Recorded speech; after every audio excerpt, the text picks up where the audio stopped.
Olá, amores, meus queridos alunos e alunas das terceiras séries do Mira Marroquim. Tudo bem com vocês? Pois bem, Tropa de Elite 2, hoje dia 22 de abril, estamos aqui para mais uma aula de revisão de português para o Enem 2021. E na aula anterior nós vimos o quê? Isso mesmo, substantivos, né? Estamos fazendo um estudo das classes gramaticais, o que a gente chama de morfologia. E na aula anterior, a bola da vez, substantivos. Vimos tudo, classificação, flexões de gênero, número e grau. Lembrando que o Enem explora as flexões, né? Ele explora mais as flexões. Falando em Enem, deixei para vocês umas 6 questões, né? Eu acho, uns 5, 6 questões. Vamos corrigi-las na aula de hoje, mas antes vamos revisar alguns conceitos. Deixei na classificação alguns conceitos. Olha, nós vimos o conceito de primitivo e derivado. Primitivo, aquela palavra, aquele substantivo que é original. Tipo pedra. Pedra vem de quê? De pedra, né? Então, ela é uma palavra primitiva. E nós vimos pedreiro. Pedreiro é uma palavra derivada do substantivo pedra, ok? Que é primitivo. Então, primitivo, pedra. Derivado, pedreiro. Vimos outro conceito, que foi simples e composto. Simples, aquele que é formado por um único radical, tipo sol. E composto, aquele que é formado por 2 ou mais radicais, tipo gira, sol. Quando eu junto, me dá girassol, que é uma palavra formada por dois radicais. Então, simples e composto. Vimos o terceiro conceito, que foi o de comum e próprio. Comum, aquele substantivo que lhe dá nome a seres. Pedra, casa, muro, lâmpada, tá? E próprio, aquele substantivo que dá nome a lugares ou a pessoas. Aqueles que a gente chama de nomes próprios, né? Então, ele é próprio, nomes próprios, dá para lembrar, letra maiúscula. Então, Rio de Janeiro, Alagoas, Maceió, Elis, né? Nome próprio, ok? Comum e próprio. O último conceito foi concreto e abstrato. Substantivo concreto, aquele que designa seres já existentes. E o abstrato, aquele que designa seres que só existem a partir de uma ação, de uma qualidade, de um estado. Por exemplo, corrida é a ação de correr, então é abstrato. Trabalho vem do verbo trabalhar, né? Ação de trabalhar, então é abstrato, ok? Agora, nós vimos também as flexões. O que é que a gente viu de flexão de gênero? Aqui, ó, flexão de gênero. Masculino e feminino, né? E aí nós vimos que algum desses conceitos são diferenciados, né? Porque o normal é acrescentar um A quando eu quero fazer o feminino, né? Na palavra menino, eu troco o O por A. Mas existem alguns substantivos que têm uma forma incomum de fazer esse feminino, né? Essa mudança de gênero. Nós vimos na aula anterior, né?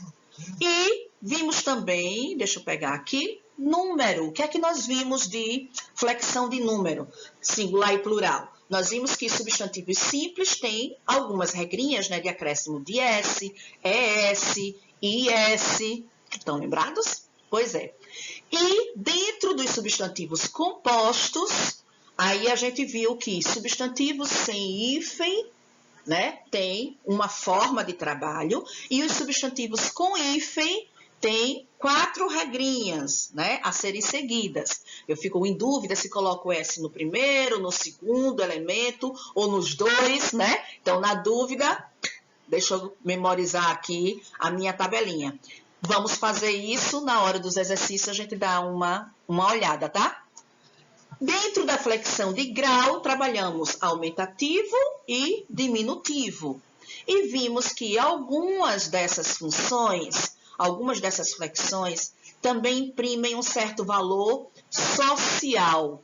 Pode gerar até um certo preconceito. Então, nem sempre o diminutivo é feito apenas para mostrar que aquele substantivo é pequeno. Não, às vezes também depende de um certo contexto, tá? tem aí, às vezes, uma variação social, um valor social. Vamos, então, às questões? Bom, a questão 20 é uma questão da FUVEST, tá? Deixa eu pegar aqui o meu laser. E aí ela diz assim: o diminutivo é uma maneira, ao mesmo tempo, afetuosa e precavida de usar a linguagem. Afetuosa porque geralmente usamos para designar o que é agradável, aquelas coisas tão afáveis que se deixam diminuir sem perder o sentido. Eu digo assim, ô meu amorzinho. Quando eu falo amorzinho, não é um amor pequeno, né? É uma forma carinhosa de dizer que eu gosto muito. Então, é realmente uma forma afetuosa. E precavida, porque também o usamos para desarmar certas palavras que, por sua forma original, são ameaçadoras demais. Então, nós temos aqui, gente, o uso de duas palavras, duas funções, né? Ele diz que o diminutivo é, ao mesmo tempo, uma forma afetuosa, mas também uma forma precavida. Isso é uma definição de Luiz Fernando Veríssimo, né? Quando ele trata de diminutivos. O que é que a questão pede? A alternativa inteiramente de acordo com a definição do autor sobre diminutivos é: letra A, o iogurtinho, que vale por um bifinho. Não vou nem dizer a marca, né? Mas iogurtinho está no sentido de iogurte pequeno e bifinho, bife pequeno. Não estamos falando dessa forma do diminutivo, né? De coisa reduzida, de tamanho, mas sim de uma maneira afetuosa e precavida. Não tem isso na letra A. Na letra B diz, ser brotinho é sorrir dos homens e rir interminavelmente das mulheres. A palavra aqui que está no diminutivo é brotinho, né? Que é um broto jovem, né? Então está se referindo ao jovem. Então também não é uma forma afetuosa ou precavida. A gente não tem esse conceito nessa mesma palavra. Letra C. Gosto muito de te ver, Leãozinho. Até um trecho de música, né? Gosto muito de te ver, Leãozinho. Leãozinho aqui. O que é que eu tenho, gente? Leão, né? O leãozinho, nesse caso, quando ele fala gosto muito, é a forma afetuosa, leãozinho, né? Fazendo o diminutivo, dando carinho. Mas, ao mesmo tempo, o leão é o quê, gente? É uma fera que costuma causar medo às pessoas. Então, o uso do diminutivo da palavra leão meio que desarma, né? Essa ideia, dando a impressão de que ele é pequeno, inofensivo, né? Então, seria sim a letra C. Mas por que não é a letra D? Essa menininha é uma menina pequena, essa menininha é terrível, né? É uma menininha pequena. Vamos bater um papinho, quer dizer, um papo rápido, né? Um papo pequeno. Então, aí, tivemos aí a questão 20. Vamos à questão 21. A questão 21 é a questão da Unifesp, que diz assim: observe a tirinha abaixo, na qual há referências à canção do exílio de Gonçalves Dias. Eu não disse que essa canção ela é parafraseada de todo jeito, gente. Já foi muito explorada lá no romantismo, né? Lembram? Primeira geração. Olha ela aqui, o Bidu, personagem da Turma da Mônica, fala assim: minha terra tem Corinthians, onde canta o sabiá. Aí o cachorro diz: minha terra tem Palmeiras. Aí o Bidu diz: cada um tem o time que quiser. Caso os balõezinhos dessa tirinha não estivessem com todas as falas dos personagens escritas em letras maiúsculas, percebam que todos os quadrinhos são letras maiúsculas, né? A palavra Palmeiras, que aparece em uma frase entre aspas, no segundo quadrinho, deveria ser escrita como? A frase é assim: minha terra tem palmeiras.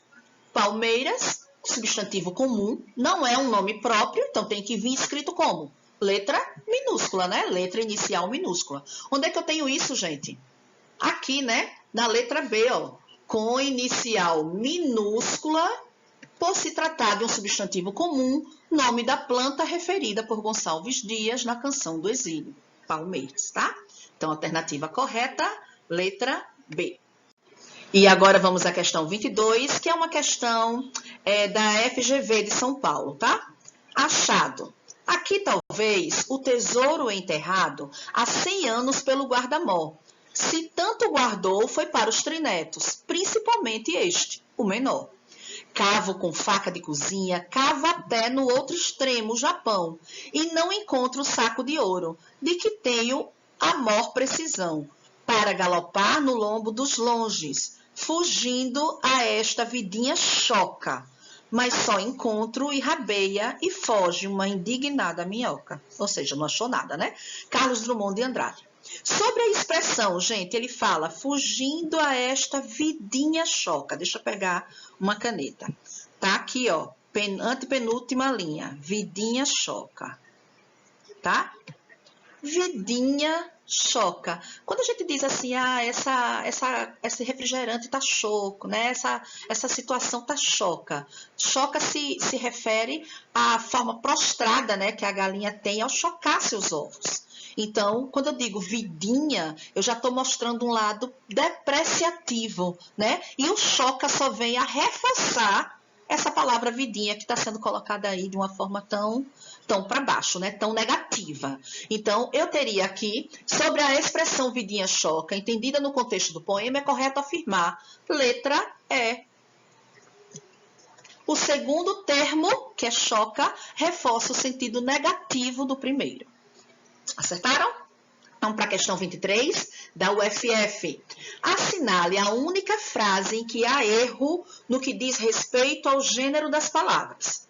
Olha, eu tenho o gerente, gênero, masculino e feminino, né? Correto. A personagem principal do conto é o seu Rodrigues. A personagem, correto. Ele foi apontado como a cabeça do motim. Gente, para ser a cabeça, seria essa parte, né? Membro do nosso corpo. E não está falando a cabeça mesmo, né? No sentido real. Ele está falando que ele foi apontado como o cabeça, ou seja, o líder, o chefe, o mentor do motim. Então, nesse caso aqui, não seria a cabeça, seria o cabeça do motim. Então, a alternativa que está com erro é essa aqui, letra C. Mas vamos olhar o telefonema, deixou a anfitriã perplexa, certinho. E a parte superior da traqueia é o laringe. Não sei nem se vocês conhecem, tá, gente? Mas o termo é esse, ok? E agora, para trabalhar as questões 24 e 25 da PUC de São Paulo, nós chegamos nos substantivos compostos. E eu trouxe a nossa tabelinha da aula anterior, gente, para facilitar, tá? Para que vocês possam ver como fazer essa consulta. Olha, na questão 24 diz assim, 2 artigos, olha o substantivo aqui, artigo, 2 artigos, e aí eu vou dizer recém-publicados. Esse recém-publicados é um adjetivo, eu poderia dizer 2 artigos novos, 2 artigos velhos, 2 artigos longos, 2 artigos complexos, 2 artigos recém-publicados, tá? Adjetivo. Quando eu tenho minha palavra, meu substantivo composto por substantivo, adjetivo ou numeral, o que é que acontece? Os dois se flexionam. Então, nesse caso aqui, ó, os dois têm que estar com S. Recém-publicados, tá certo? Corto a B, corto a E. Já eliminamos algumas, né? Então, recém-publicados por um jornalista que foi. Um jornalista foi. Um dos. Não será uma das, nenhuma das. Continuamos, então, com 2 alternativas, A e C. Para encerrar, ele diz, a impunidade é um desrespeito aos cidadãos. Lembra que eu falei que na redação vocês costumam ter dúvida? Aí fazem cidadães, cidadões, né? Mas a palavra correta é a que está aqui na letra A, cidadãos, ok? Para a questão 25, nós temos 4 substantivos compostos. Casa grande, flor de Cuba, arco-íris e beija-flor. Vamos analisar o primeiro. Casa grande. Casa é substantivo, grande é o adjetivo, né? A qualidade, a característica da casa. Então, onde eu tenho substantivo, adjetivo e numeral, os dois se flexionam. Casa grande, o que é que eu corto? A A, porque os dois têm que estar com S. Corto a C, os dois têm que estar com S. E corto a D, porque os dois têm que estar com S. E aí eu tenho flor de Cuba. Ah, olha um elemento aqui, ó. Adoro quando aparece ele. Uma preposição no meio dos substantivos. Olha para a nossa tabela. É a segunda regra. Elementos ligados por preposição. O que é que acontece? Só o primeiro recebe o S. Então, onde é que eu tenho flores de Cuba? Continua sendo a letra B e continua sendo a letra E. Vamos então para arco-íris. Íris, arco até que recebe plural, mas íris recebe plural? Não, é uma palavra invariável. Então, na quarta regra, fala de termos invariáveis, eles não se flexionam. O que é que eu faço então para formar o plural? Eu acrescento, ó, o artigo no plural no início. Seria os arcos, arco-íris. Onde é que eu tenho os arco-íris? Na letra E. Já temos ela. Mas vamos analisar beija-flor. Beija-flor é a terceira regra, olha. Beija é um verbo. Se beija é um verbo, apenas o segundo elemento recebe S. Então, eu teria beija-flores. Alternativa correta, gente, letra E. Espero que vocês tenham entendido, que tenham acertado as questões e na próxima aula a gente se vê. Um beijo!